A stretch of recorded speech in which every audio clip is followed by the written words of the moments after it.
Bonjour à tous, c'est Nickwal et on se retrouve pour la deuxième partie du tutoriel dans lequel je vais vous apprendre à créer une application web de chat avec un espace membre.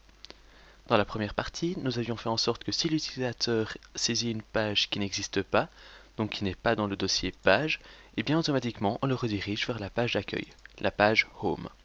Donc si ici je mets n'importe quoi, il est redirigé vers la page home.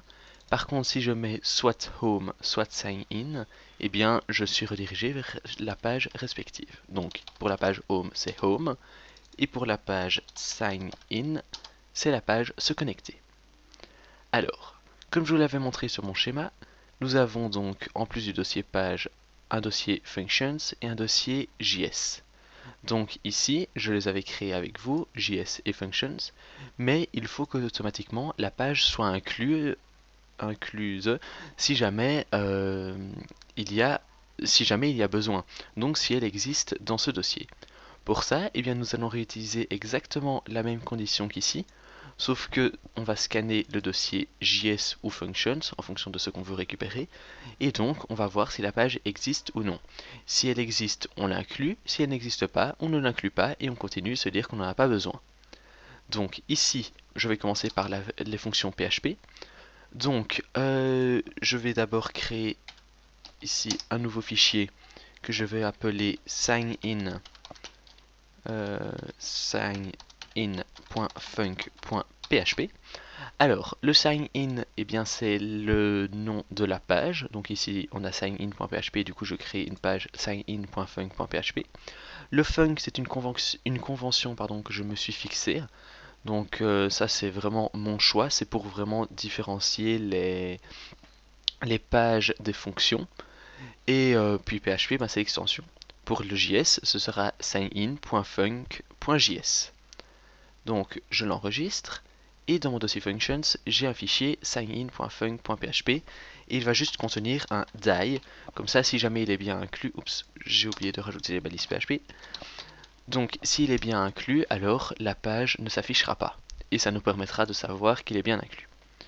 Alors ici, donc je vous l'ai dit, on va d'abord scanner le dossier functions, donc la variable pages underscore functions. Donc à chaque fois, de nouveau une convention que je me suis fixée, c'est pages pour récupérer les pages.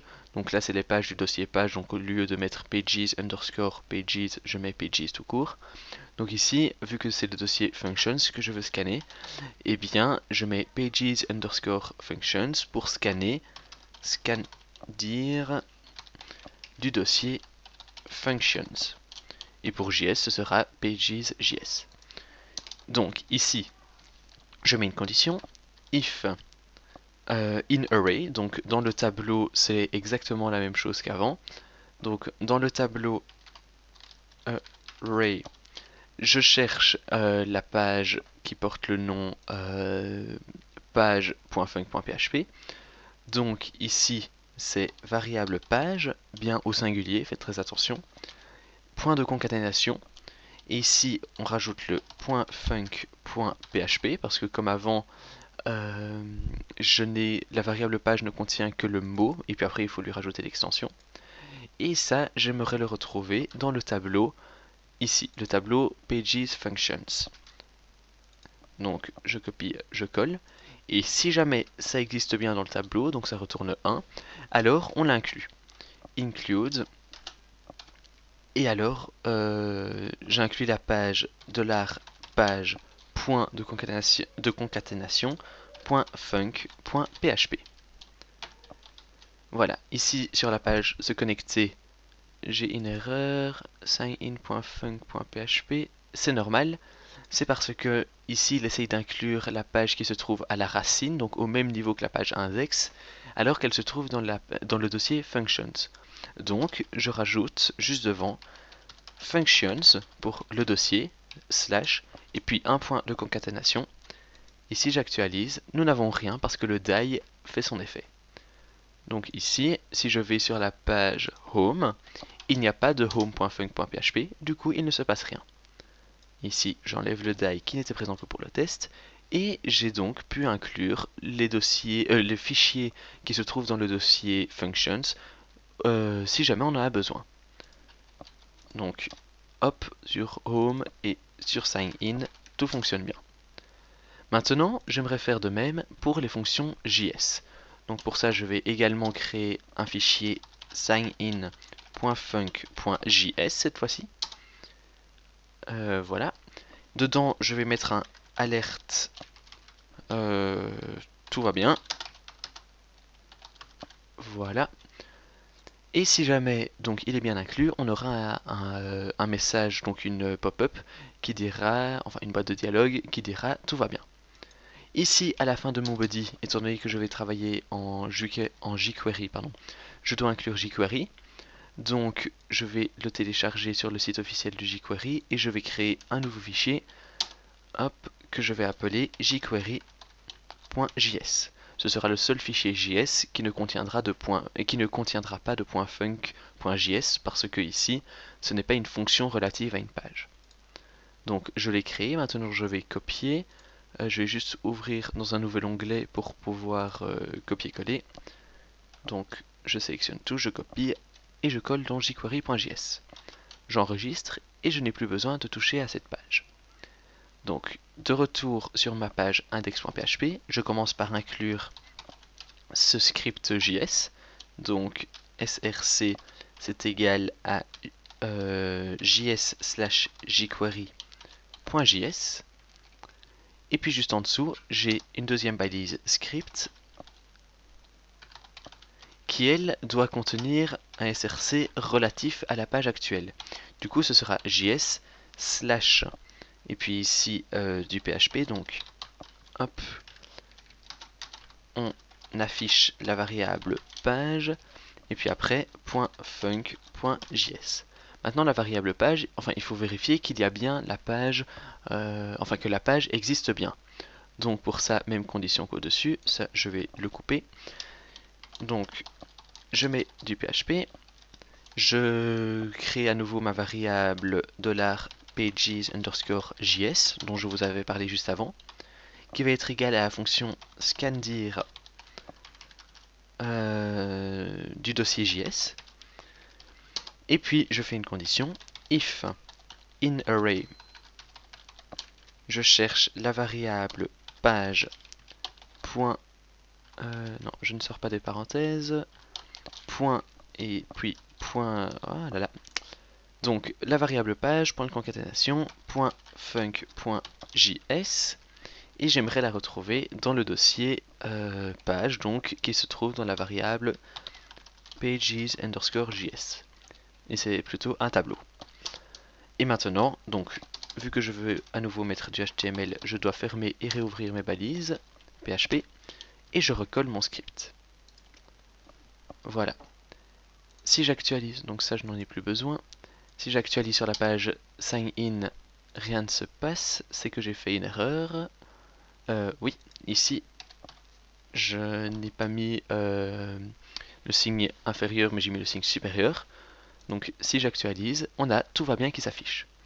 Juste une petite astuce, quand vous voulez juste mettre un écho, vous pouvez ne pas mettre point d'interrogation PHP, mais plutôt point d'interrogation égal, et puis directement ce que vous voulez afficher. Ça revient au même. J'ai de nouveau le tout va bien. Voilà. Donc maintenant j'ai pu inclure tous les fichiers relatifs à la page actuelle à partir de mes dossiers functions et JS. Nous allons maintenant donc créer la page d'inscription pour l'espace membre. Pour ça, eh bien, c'est très simple. Je vais dans le dossier page, je crée un nouveau fichier que j'appelle register, donc de nouveau en anglais, .php. Ici, c'est la page, donc je n'ai pas besoin de rajouter un func. Hop. Et puis ici, je vais commencer à coder en HTML. Donc, sur ma page register, je vais créer un formulaire et un H2 comme avant. Donc, H2, je ne sais plus... Oui, c'était plutôt un H1. Donc H1. Non, en fait, hop, je vais plutôt mettre un H2. Je le styliserai après et vous verrez pourquoi j'ai mis un H2. Donc ici, je vais mettre s'inscrire. Et en dessous, je vais créer le formulaire. Ce sera un formulaire de méthode post. Donc pour récupérer les données grâce à la variable post. Enfin, la super globale post. Et à l'intérieur, je vais créer mes inputs. Alors, ici, pour le design de mon application, j'aimerais utiliser les conventions entre guillemets de Google, donc que Google a proposé avec son Material Design. Donc si vous allez sur internet, Material Design, vous trouvez des milliers d'astuces proposées par Google pour que ça corresponde, enfin pour que le design corresponde au mieux à la dernière version d'Android, à savoir Lollipop. Donc, j'ai suivi le tutoriel de GraphiCart, qui est un autre YouTuber qui fait aussi de la programmation. Et il a expliqué comment faire des inputs stylisés, justement en suivant cette convention, je ne sais pas si on peut dire ça comme ça, de Google. Donc, je mettrai un lien vers son tutoriel dans la description. Comme ça, vous pourrez savoir comment faire. Et je ne vais pas réexpliquer tout ça, je vais juste copier le code. Et si vous voulez plus d'explications, alors il faudra suivre le tutoriel. Donc, je vais commencer par copier tout le CSS. Donc, je vais tout simplement aller sur ma page style.css. Et je vais commencer par copier tout un à un. Donc ici, si vous voulez, vous pouvez passer cette partie ici. Elle ne sera pas très intéressante, c'est juste du copier-coller. J'ai déjà bien évidemment un peu regardé ce qui était vraiment utile à mon application et ce qui ne l'était pas. Et j'ai déjà aussi regardé ce que j'allais changer. Donc ça, je le ferai avec vous. Donc voilà, ici, j'ai copié tout le CSS. Étant donné qu'il utilise un préprocesseur, ici il a des couleurs, enfin il a défini les couleurs grâce à des variables. Je vais essayer de retrouver les couleurs que moi j'avais utilisées. Donc isFocused, pour le label, j'ai utilisé cette couleur-ci, voilà. Et ensuite pour le field de .after, j'ai utilisé du blanc. De nouveau, ça c'est vraiment parce que j'ai choisi que mon application ressemble à ça. Et puis finalement, on n'a plus de variables, donc c'est bon. Et je vais justement, grâce à ce qu'on a fait juste avant, aux conditions et à l'inclusion, je vais créer un fichier JS que je vais appeler, donc un nouveau fichier register.func.js qui est automatiquement inclus et dans lequel je vais rajouter la surcouche de JS comme il dit. Donc c'est tout ça. Et pour rester cohérent avec ma façon de programmer, je vais mettre un document.ready function. J'enlève le X et je mets un R minuscule. Functions, et voilà. Et je n'oublie pas le point virgule à la toute fin. Donc maintenant le style a été inclus pour le formulaire et je vais pouvoir m'attaquer au formulaire HTML. Donc pour ça je vais aller sur ma page Register qui est juste ici et je vais créer donc les trois champs qui seront le champ nom, email et password. Donc j'aimerais avoir une div qui porte la classe field. Donc de nouveau ici toutes les classes que je vais utiliser c'est parce que ce sont les classes que lui a utilisées. Donc une div qui a la classe field, j'en aimerais 3. Dedans, j'aimerais un label qui aura une classe field label, donc .field-label. Et j'aimerais, au même niveau que ce label, un input qui lui aura la classe field-input. Voilà. Alors, je mets tout à la ligne.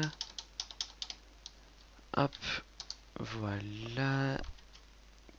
Donc, je descends le label, je descends le input et je descends la div. Je descends le label, je descends le input et je descends la div. Et finalement, une dernière fois, je descends le label, je descends le input et je descends la div. Voilà. Donc, mon label, le tout premier, ce sera votre nom. Il aura de l'influence, donc si on lui clique dessus, il aura de l'influence sur l'input qui porte l'id name. Donc c'est un input de type texte qui aura pour nom name Et pour ID, justement, name. Voilà. Je ne vais pas lui mettre de placeholder parce que tout est stylisé par défaut. Ensuite, ici, idem, sauf que c'est email. Je mets votre adresse email, votre adresse email, et puis je passe à l'input. Comme name, je mets email, et comme ID, je mets également email. Finalement, pour le mot de passe, label for password, et je mets votre mot de passe. Rien ne va plus.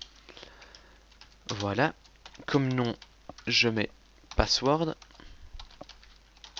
Et comme, pardon, pas email, comme ID, je mets également password. C'est un input de type password pour qu'on ne puisse pas voir ce qu'il y a de saisie. Et ici, pour l'email, je vais utiliser les inputs HTML5 de type email. Si j'actualise, normalement, j'ai le tout va bien qui apparaît et il ne se passe rien d'autre. Mon formulaire devrait apparaître. Ah ben non, parce que je ne suis pas sur la bonne page.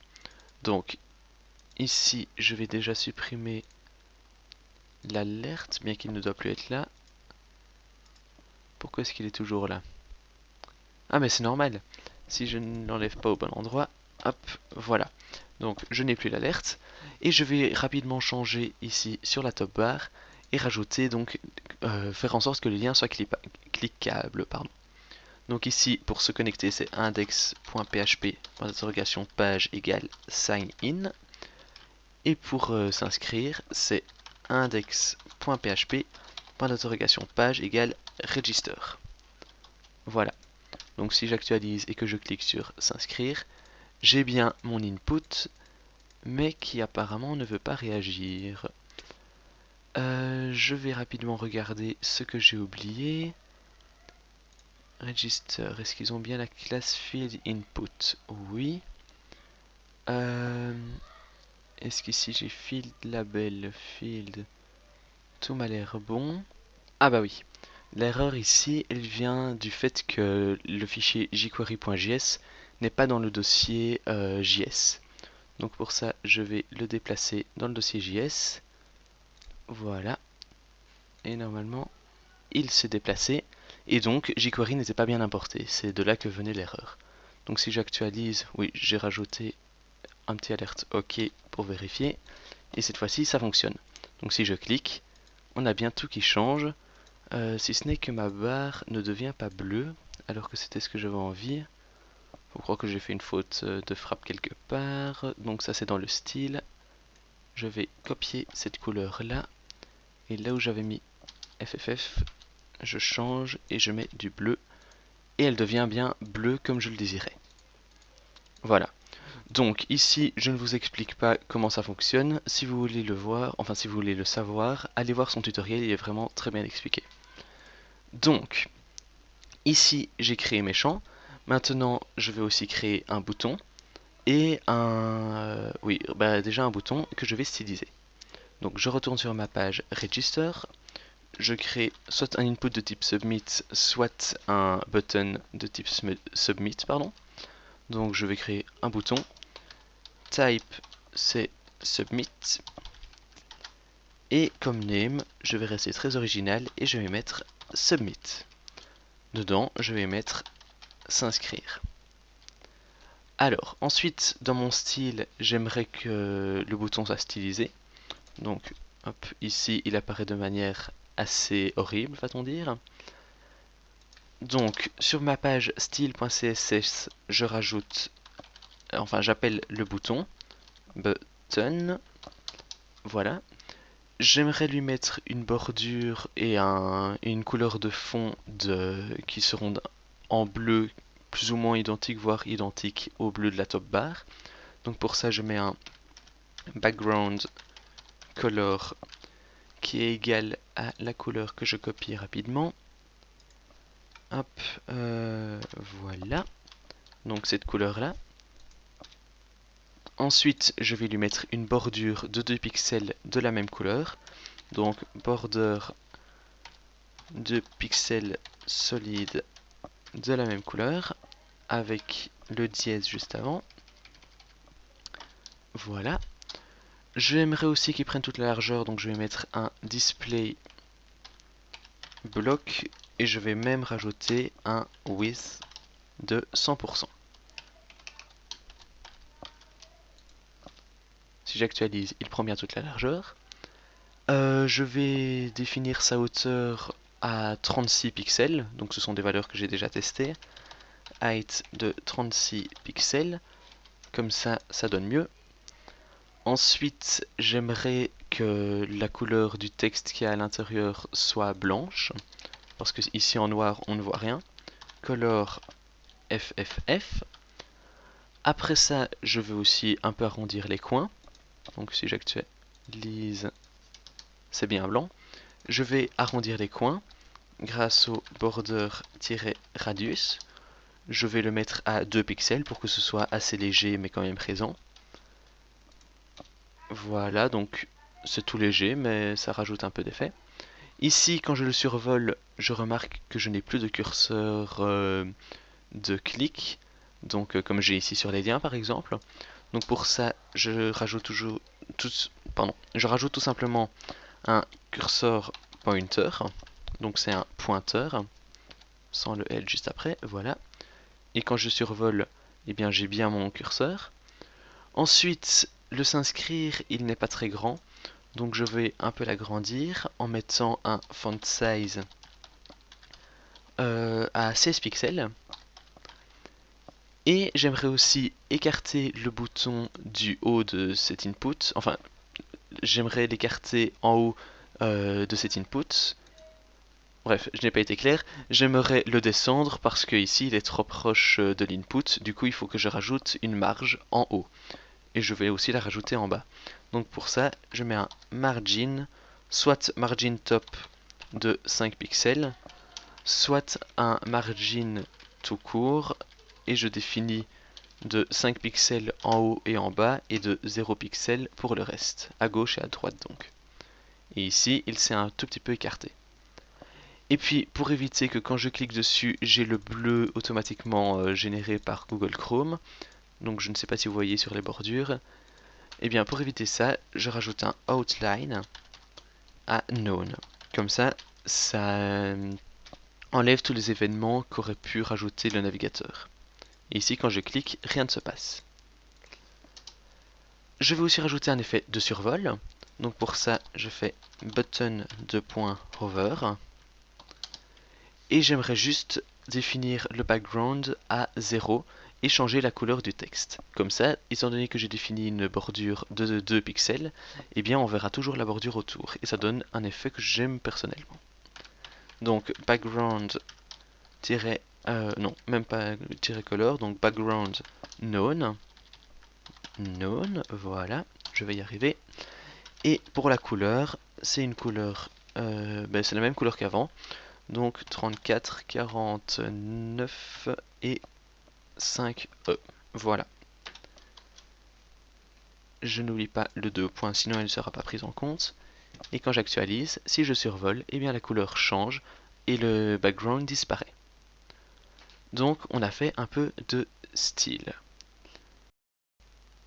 Alors voilà, maintenant que j'ai mon formulaire, je vais créer la base de données qui va accueillir les données qui auraient été soumises par le formulaire, enfin envoyées par le formulaire. Donc je vais commencer par créer une table dans une base de données que j'ai appelée chat et que j'ai déjà créée au préalable. Donc cette première table, je vais l'appeler users et elle va contenir 4 colonnes. Donc je la crée. La première colonne, c'est comme d'habitude l'ID de l'utilisateur. C'est un entier, on va mettre 11 caractères maximum, en auto-increment pour qu'elle s'incrémente automatiquement, et en clé primaire. Ensuite, je vais mettre le nom de l'utilisateur, donc en anglais comme d'habitude, c'est un varchar de 255 caractères. Juste après, nous avons l'email qui lui aussi est un varchar de 255 caractères, pardon. Et finalement, j'ai le mot de passe, donc password, password, et c'est aussi un varchar de 255 caractères. Donc ici, je sauvegarde et j'ai ma base de données qui est créée. Par la suite, nous en créerons une seconde pour les messages. Donc maintenant que j'ai créé ma base de données, je retourne, je vais réduire ça, hop, et je vais ramener mon bureau là, voilà, je retourne sur mon application, et je vais faire en sorte que lorsque l'utilisateur soumet le formulaire, eh bien, on vérifie si les données ont bien été envoyées. Donc pour ça, je l'ai fait, je pense que ça a été coupé au montage. Enfin bref, j'ai rajouté à la balise form un ID qui est regform. Donc c'est une convention que je me suis donnée. Pour l'inscription, c'est signform ou logform, enfin peu importe. Et donc ici, j'ai mon formulaire regform. Et j'ai mis from alors que ça doit être form. Donc, maintenant, je vais aller sur ma page register.func.js et je vais voir si justement ce formulaire est soumis. Donc pour ça, j'appelle grâce au sélecteur jQuery l'id regform, qui est donc le formulaire, .submit. Donc si on le soumet, alors on démarre une fonction, function. Cette fonction, dans un premier temps, elle va définir trois variables, à savoir le nom de l'utilisateur, qui va être égal au champ name, donc on l'appelle grâce à l'id name, name.val, donc son contenu. Et puis je peux dupliquer ça pour avoir l'email et finalement le password, donc le mot de passe. Voilà. Si maintenant j'ai envie d'afficher les données, je fais un alert name plus email plus password. Donc le plus, la concaténation en JavaScript. Si j'actualise, là, rien n'est affiché parce que je n'ai rien soumis. Enfin, je n'ai rien mis dans les champs. Si maintenant je mets Nicolas, qu'ici je mets nicwal.tuto@gmail.com et que finalement je mets password comme mot de passe, s'inscrire, j'ai Nicolas, nicole.tuto@gmail.com et password qui s'affiche. Donc mes champs, enfin on sait bien récupérer la valeur de nos champs. Alors, ce qu'on va faire maintenant, eh bien je l'ai déjà fait dans un tutoriel, mais je vais quand même vous le réexpliquer. Donc, on va vérifier si l'utilisateur a bien tout rempli, et si ce n'est pas le cas, on va lui afficher des erreurs ou des messages de succès. Enfin, uniquement des messages d'erreur dans notre cas. Donc, dans un premier temps, je vais créer, comme j'avais fait dans le tutoriel, une variable result, et par défaut, elle va être égale à true. Et à la fin, comme vous le savez, si jamais on retourne true, donc si on retourne un 1, alors le formulaire va être envoyé. Par contre, si on retourne 0, donc false, eh bien il ne va pas être envoyé. Donc ici, on va retourner la variable result. Et si jamais donc il n'y a aucune erreur, elle restera à true. Par contre, s'il y a une erreur, alors on va la changer nous-mêmes à false. Donc, première condition, si jamais la variable name, donc name, ça contient bien la valeur, est égale à une chaîne de caractères vide. Dans ce cas, on aimerait bien rajouter une classe error. Je ne sais plus si elle était stylisée. Non, il n'y a pas de classe error. Ça, je l'ai créé par moi-même, donc on la stylisera par après. Donc on aimerait bien rajouter une classe error au champ, comme ça l'utilisateur verra qu'il y a une erreur et au lieu d'avoir une barre bleue, il aura une barre rouge. Donc on appelle l'id name et on aimerait bien rajouter au parent, donc .parent, à savoir ici juste là, le parent c'est la div qui porte la classe field. Donc je retourne sur la bonne page. Au parent, j'aimerais bien ajouter une classe, donc add class. De nouveau, ça je vous l'avais déjà présenté dans le tutoriel sur jQuery. Et je vais lui rajouter la classe error. Et pour qu'on puisse voir ceci, donc la barre rouge, je vais aussi rajouter isFocused. Donc le isFocused est déjà stylisé. Si vous avez suivi le tutoriel de GraphiCart, vous comprenez pourquoi je mets ça. Donc maintenant, je vais aller sur ma page style.css et je vais aller modifier, enfin rajouter du style pour les erreurs. Donc, ici, je vais rajouter le point field point error. Donc, si on a un field qui porte la classe error, alors le deux points after, donc la pseudo classe ou le pseudo élément, donc je ne sais toujours pas. Donc, on lui rajoute comme background un rouge, mais qui n'est pas du rouge, le FF 4x0. Donc, je lui mets un rouge qui fait comprendre à l'utilisateur qu'il a fait une erreur. Et je vais aussi lui rajouter, enfin je vais modifier le label et aussi le mettre en rouge. Et ce sera le même rouge. Donc pour ça, field.error. Donc ici, vous remarquerez que je n'ai pas mis d'espace parce que ça veut dire que dans le field, dans la div qui porte la classe field, je cherche une div ou une span qui porte la classe error. Alors que ici, si je colle les deux, ça veut dire que c'est une div qui porte la classe field et la classe error. Et donc ici, je mets un espace field-label. Je vais lui mettre une couleur color qui va être la même que juste au-dessus.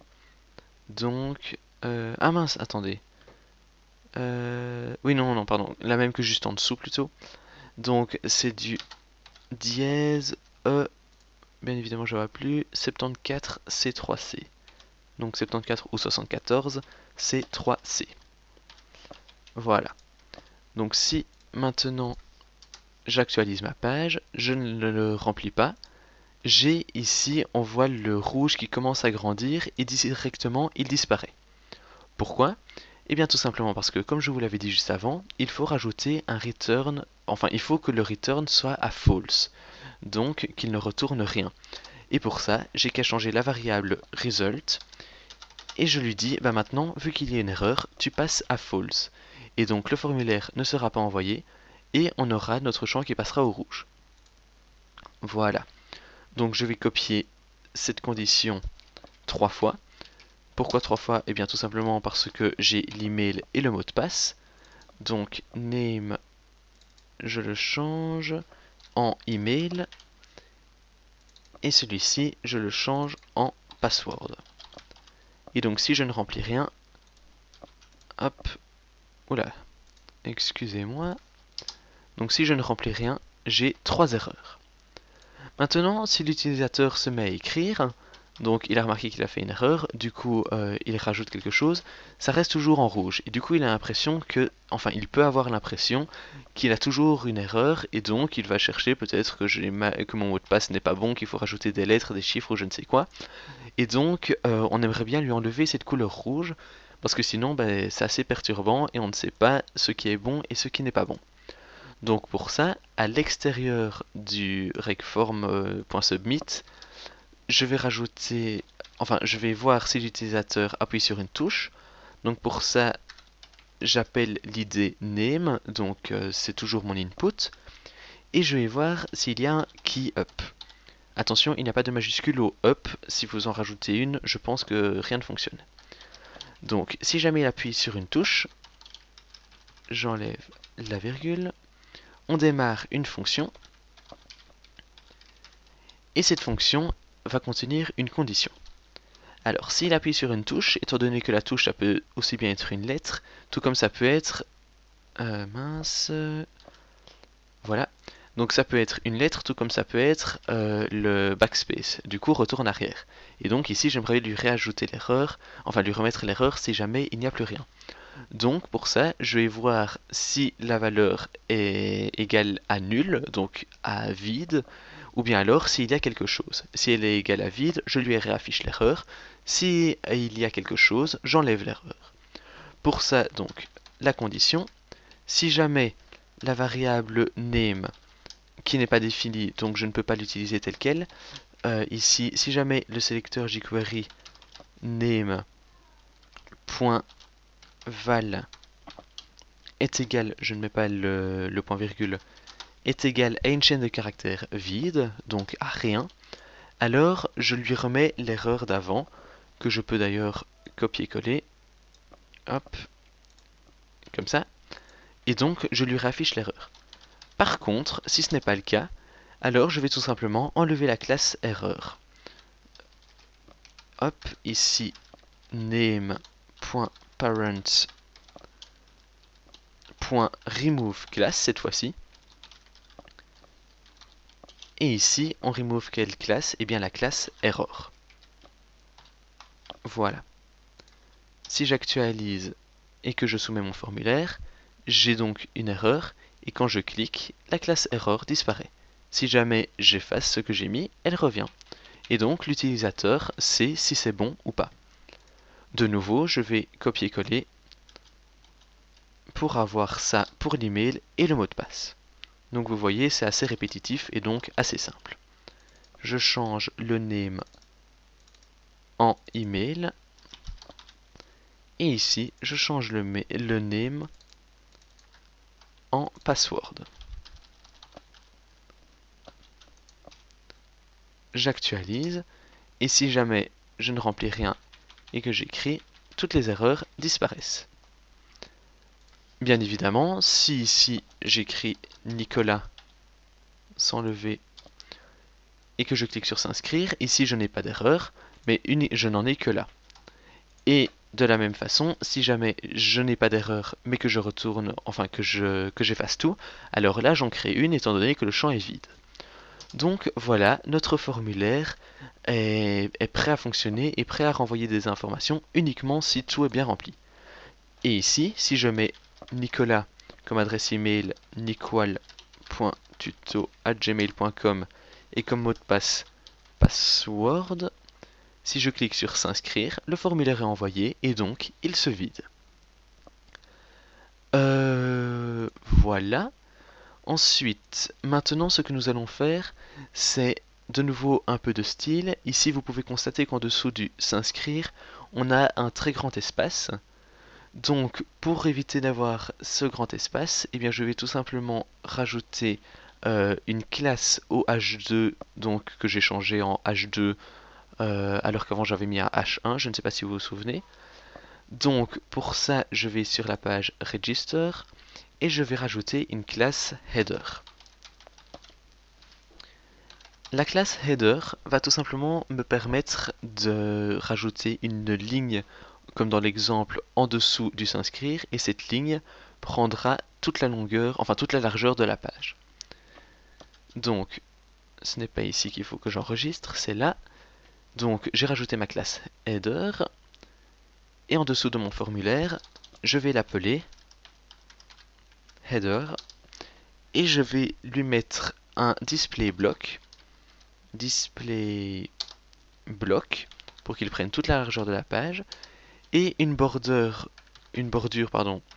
en dessous, donc border bottom, qui va donner un effet de soulignement sur toute la largeur, de 2 pixels de nouveau, 2 px, solide, un seul espace suffit, 2 pixels solide, voilà, et j'aimerais que ce soit en... je vais retrouver la couleur, ah bah c'est du noir que j'ai mis, donc 3 x 0. Et si j'actualise maintenant, on ne veut pas réenvoyer le formulaire, j'ai ma bordure en dessous. Mais on a toujours le grand espace. Cet espace, nous ne l'aurons pas partout. Si par exemple sur la page d'accueil, ici j'ai mon home que je vais transformer en H2 qui porte la classe header, la page home, elle est ici. Donc j'aimerais que ce soit un H2 qui porte la classe header. Ici, eh bien, je n'ai pas envie header. Voilà. Si bien évidemment je rajoute du texte, donc un lorem ipsum x 10. Hop. Ici, on voit que le texte est très bien mis, je n'ai pas envie de le remonter. Alors que sur la page d'inscription, j'aimerais bien remonter, parce que malgré tout, même en sélectionnant, j'ai encore une grande bordure, enfin un grand espace. Donc pour ça, quand on a un header avec un formulaire en dessous, eh bien j'aimerais bien enlever cet espace-ci. Pour ça, rien de plus simple, je vais sur la page Register, je rajoute une classe header-form, donc que je devrais mettre quand j'aurai un formulaire. Et cette classe header, on va de nouveau la styliser. Enfin, cette classe header-form. Header-form. Et je peux même, pour être encore plus précis, rajouter le point header qui touche la classe header-form, donc je n'ai pas d'espace. Très important à nouveau. Donc le header-form, je veux tout simplement lui mettre un margin bottom de moins 8 pixels. Et si j'actualise, donc c'est bien remonté, quand je le sélectionne on a toujours un petit espace, ça c'est normal, et quand je suis sur la page d'accueil, rien n'a changé. Donc mes headers ont été stylisés de manière spécifique pour quand on a un formulaire, alors on a un 8 pixels, enfin on a moins 8 pixels de margin, et quand on n'a pas de formulaire, alors tout reste normal. Eh bien je vais arrêter le tutoriel ici parce qu'il commence déjà à faire un petit temps, et on se retrouve alors dans la partie suivante dans laquelle nous allons inscrire l'utilisateur et commencer le formulaire de connexion. Voilà, donc merci beaucoup d'avoir regardé cette partie et je vous retrouve dans la prochaine, à savoir la troisième. Allez, à la prochaine, salut!